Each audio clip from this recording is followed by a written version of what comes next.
Hi friends, welcome to Booms Tamil. வாங்க இன்றைக்கி நம்ம என்ன பார்க்க போகிறோம் அப்படின்னா தக்காளி தயிர் பச்சடிங்க. ரொம்ப சிம்பிளான ரெசிபி, ரொம்ப ஈஸியாக பண்ணிடலாம். ஆனால் அவ்வளோ டேஸ்டியாக இருக்கும். எங்கள் வீட்டில் வந்து இது செஞ்சால் எல்லாருமே இதை தான் சாப்பிடுவாங்க. தயிர், சாம்பார், ரசம் அந்த மாதிரி வேறு எதுவுமே சாப்பிட மாட்டாங்க. இதுவே திரும்ப 2 தாட்டி 3 தாட்டி போட்டு சாப்பிடுவாங்க. என் பிள்ளைங்களுக்கு ரொம்ப பிடிச்ச ரெசிபி, ஈஸியாக பண்ணிடலாம். வாங்க இது எப்படி பண்ணலான்னு பார்க்கலாம்.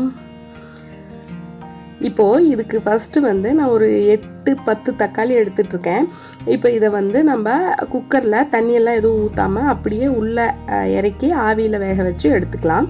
இப்போது வேக வச்சதும் நான் கொஞ்சம் சூடாக இருக்கிற தக்காளிக்கு அப்படியே தோல் உரிக்கிறேன். நீங்கள் கொஞ்சம் ஆற வச்சு எனக்கு அர்ஜென்ட்டுங்கிறதுனால நான் அப்படியே உரிக்கிறேன். நீங்கள் கொஞ்சம் நேரம் ஆற விட்டுட்டு அதுக்கப்புறம் உரித்து எடுத்துக்கோங்க. பூரா உரித்து எடுக்கணும்னு அவசியம் இல்லை. கொஞ்சம் உங்களுக்கு கைக்கு வர்றதெல்லாம் எடுத்துட்டிங்கன்னா கொஞ்சம் கன்வீனியண்ட்டாக இருக்கும். அவ்வளோதான், பூரா எடுக்கணுங்கிற அவசியம் இல்லை. சாப்பிடக்குள்ளே எடுத்துக்கலாம். இப்போது இந்த மாதிரி எல்லா தோலையும் எடுத்துட்டு நல்லா நம்ம மத்து வச்சு நல்லா ஸ்மாஷர் இல்லை மத்து கொஞ்சம் நல்லா ஆறிடுச்சுன்னா கையிலேயே கூட பிசைஞ்சு விடலாம். இந்த மாதிரி நல்லா பூராத்தையும் நல்லா பிசைஞ்சு விட்டுக்கணும். எந்த அளவுக்கு மிக்சியில் போடக்கூடாது, நம்ம இந்த மாதிரி மத்துலேயோ ஸ்மாஷர்லேயோ மட்டும்தான் பிசையணும். நல்லா இதை பிசைஞ்சு விட்டுக்கலாம். இது அவ்வளோ சூப்பராக இருக்குங்க. அவசியம் ட்ரை பண்ணி பாருங்கள். இந்த வீடியோவை வந்து ஸ்கிப் பண்ணாமல் ஃபுல்லாக பாருங்கள். ஏன்னா நான் நிறைய சின்ன சின்ன டிப்ஸஸ் எல்லாம் சொல்லியிருக்கேன். நீங்கள் ஸ்கிப் பண்ணாமல் ஃபுல்லாக பார்த்தீங்கன்னா தான் உங்களுக்கு அது எல்லாமே யூஸ்ஃபுல்லாக இருக்கும். இப்போது இதை நம்ம ஃபுல்லாக ஸ்மாஷ் பண்ணி எடுத்துக்கலாம். நம்ம சேனலை இதுதான் முதல் முறையாக பார்க்குறதா இருந்தால் மறக்காமல் சப்ஸ்கிரைப் பண்ணிக்கோங்க. பக்கத்தில் இருக்க பெல் ஐக்கானையும் ப்ரெஸ் பண்ணிக்கோங்க. உங்கள் சப்ஸ்கிரைப்ஸும் நீங்கள் உங்கள் நண்பர்களுக்கு ஒருத்தர் 2 பேர்த்துக்காவது ஷேர் பண்ணுங்கள். உங்கள் சப்ஸ்கிரைப்ஸும் ஷேர்ஸும் தான் எங்களுக்கு ஒரு பெரிய மோட்டிவேஷனாக இருக்கும். அவசியம் இந்த ரெசிபி நல்லாயிருக்கும். இப்போது தக்காளி சீசனில் ஒரு தாட்டியாவது ட்ரை பண்ணி பாருங்கள்.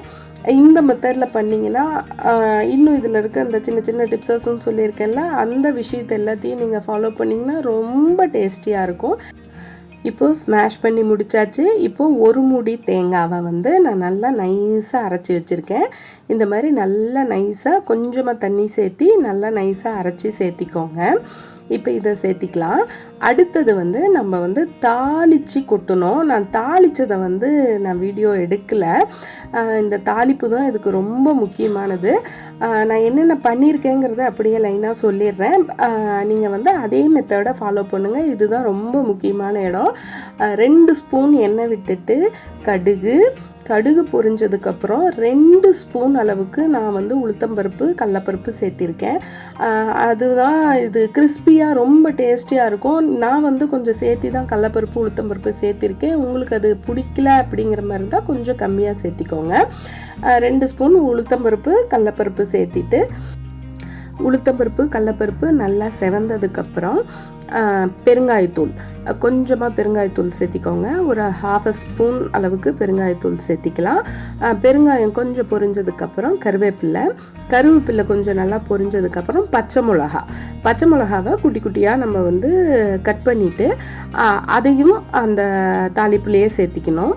பச்சை மிளகாயை சேர்த்தக்குள்ளே கூடையே வந்து நம்ம தூள் உப்பு ஒரு பாதி அளவுக்கு நமக்கு இந்த இதுக்கு எவ்வளோ தேவையோ அதில் பாதி அளவுக்கு அந்த பச்சை மிளகா அந்த தாளிப்புலேயே சேர்த்திக்கணும். நல்லா கொஞ்சம் ஒரு 2 மினிட்ஸ் அந்த பச்சை மிளகா உப்பு எல்லாம் சேர்த்தி நம்ம அதுலேயே வந்து நம்ம வதக்கிட்டு அந்த தாளிப்பை வந்து இதில் நம்ம சேர்த்திக்கணும்.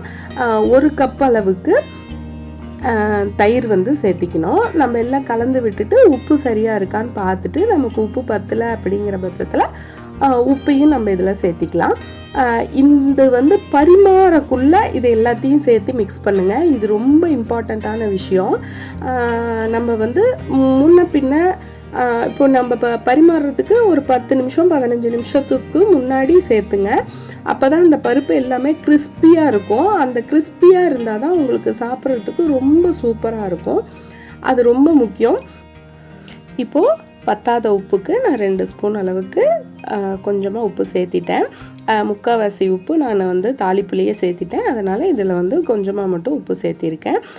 நான் வந்து கிறிஸ்பியாக இருக்கும் அப்படின்னு சொன்ன மாதிரியே புளிக்காமையும் இருக்கும். நம்ம அந்த டைமுக்குன்னு புளிக்காத தயிரை தான் சேர்த்தணும், புளிச்ச தயிர் சேர்த்துடாதீங்க.